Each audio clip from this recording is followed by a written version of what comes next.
maka pasti sampai hari kiamat perjuangan yang berasaskan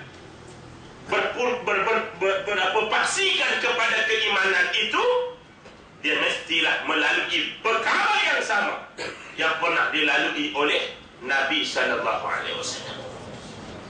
Tuan-tuan dan puan-puan yang dirahmati sekalian, sebab itu asas pertama dalam perjuangan ini. Sebab Islam ni tuan-tuan sekalian, dia tak jadi ikut hukum saja. Hari ini bila orang sebut Islam, dia nampak hukum. Nah, tuan-tuan sekalian, baru ni ada orang tanya saya, Ustaz, boleh tak saya suruh bini saya nari gelek? Tahu tak nari gelek? Apa tak tahu? Gelek. Gelek. Nari goyang-goyang.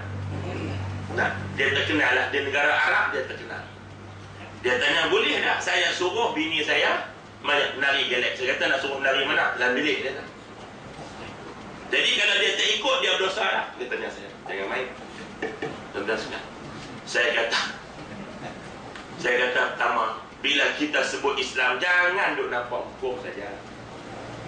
Dari 6,000 ayat lebih dan terkandung dalam Quran ini, ayat yang cerita bab hukum ni lebih kurang 500 ayat saja.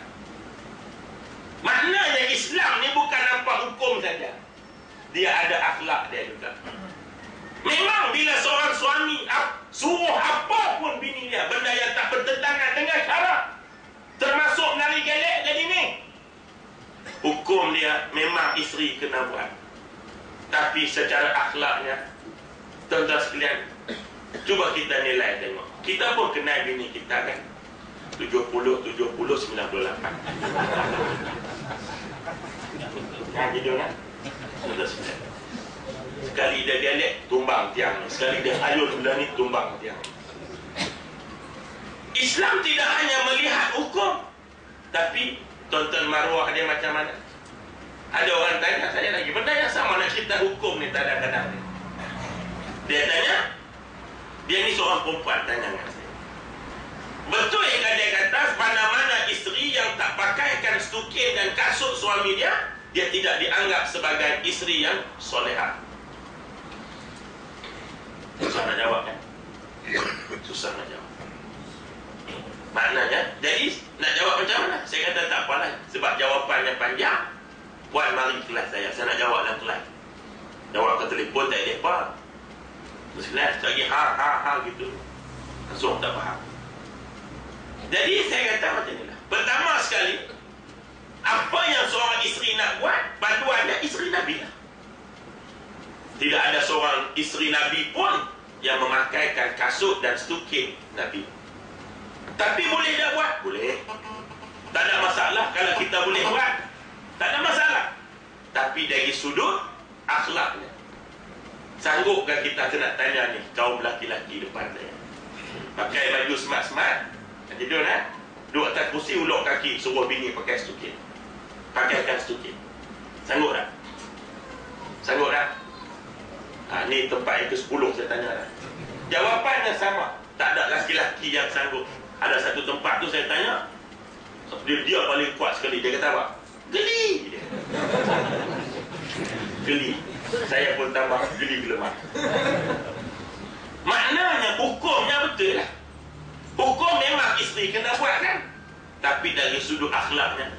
Bayangkan mak mentua kita duduk di rumah, kita siap-siap pakai baju ulok kaki, suruh dia pakaikan stuking kat kita. Mak duk tengok, mak kata aku mengandungkan dia, aku beranak dia, aku yang patut dia sarungkan stuking, tapi aku tak pernah buat. Apa perasaan mak mentua kita?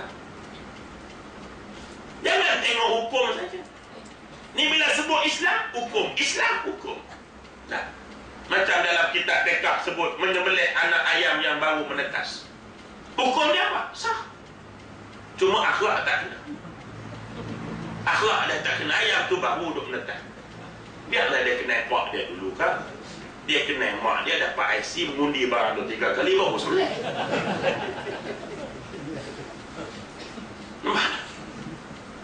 Dari sudut hukumnya tak apa, tapi dari sudut akhlaknya. Sebab itu dalam berjamaah ini juga dia ada akhlaknya. Nah, ada kita tengok hukum saja. Nah, saya rasa benda ni betul. Memang betul. Tapi akhlak tidak. Tak betul. Tuan-tuan sekalian. Jadi ini yang kadang-kadangnya bila berkeberadaan dalam perjuangan ini tidak melalui proses tarbiyah, maka akhlak inilah yang dikesampingkan. Dia dapat hukum saja. Ini betul. Apa salahnya saya perjuangkan? Ini betul. Tuan-tuan sekalian. Tetapi dari akhlaknya, betul. Sahabat turun daripada bukit memanah, pergi kumpul. Betul. Tak ada kata siapa salah. Betul.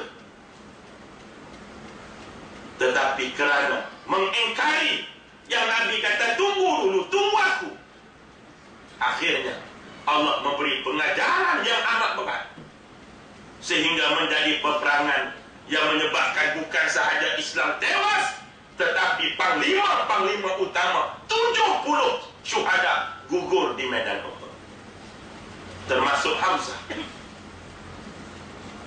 termasuk Mus'ab, tuan-tuan sekalian. Dan Abu Talha mengalami luka yang amat parah, dan Nabi sendiri mengalami cedera, darah-darah dan gigi baginda patah. Sebab itu akhlak dalam jamaah ini perkara yang paling utama ialah ikhlas. Semua kitab-kitab hadis kebanyakannya, hadis yang pertama dia cerita tentang ikhlas.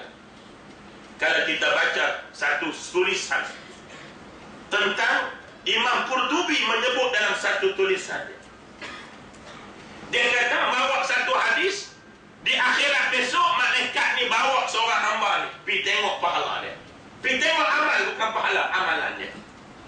Ada yang sebesar gunung, ada yang sebesar bukit, ada yang berkilauan seumpama permata. Malaikat tunjuk, ni amalan hang ni amalan ni, hang ni hang punya amalan, ni hang punya amalan. Akhir sekali berjumpa dengan Allah, Allah Ta'ala kata, heret dia ke neraka. Maka malaikat pelik. Tadi aku baru lepas tunjuk dia punya amalan, tiba-tiba kamu suruh aku bawa dia pergi neraka. Kenapa ini? Allah mengatakan bahawa semua amalan yang dia buat bukan kerana saya. Jadi tanda-tanda ikhlasnya apa? Tanda-tanda ikhlas ni tuan-tuan sekalian, dia boleh tengok tanda kencing manis, apa tahu kan? Kencing tak berhenti. Nah, pukul 3 bangun kencing, pukul 4 pagi bangun kencing, pukul 5 bangun kencing, pukul 6 bangun kencing, pukul 7 tak bangun sampai subuh.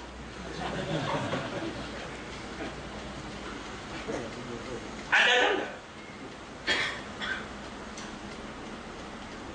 Sebagaimana tuan-tuan sekalian, semua perkara ada tanda, termasuk hari kiamat. Yang orang tak tahu bila masa. Jibril tanya, kiamat bila? Mata sa'ah. Nabi kata, orang hak tanya lebih tahu daripada hak ditanya. Maka dia tanya, ma'amaratuha, apa tanda kiamat? Nabi beritahu sebiji. Sedangkan tak ada orang yang tahu hari kiamat. Nah, kalau ikut cerita orang putih, tahu ni kiamat ni 2012. Tapi amalannya macam tak nak kiamat yang sama. Lama dia sama, habis teruk pada tahun depan. Nah, jadi kalau betul dah kata tahun ni kiamat, berubahlah perangai tu. Nah, ni tak ada makin teruk, nampak? Jadi sebab itu kalau kita tengok, ikhlas ni memainkan peranan yang penting dalam perjuangan ini, paling penting. Kita tak ada kepentingan apa-apa, keikhlasan itulah. Sebab itu dalam akhlak tuan-tuan mesyuarat, contohnya akhlak mesyuarat, kita berhak beri pandangan, tapi bila pandangan kita ditolak, kita kena menerima bahawa cadangan kita bukan tidak betul. Cadangan orang mesyuarat ni semua betul, ya tuan-tuan sekalian. Orang Islam tak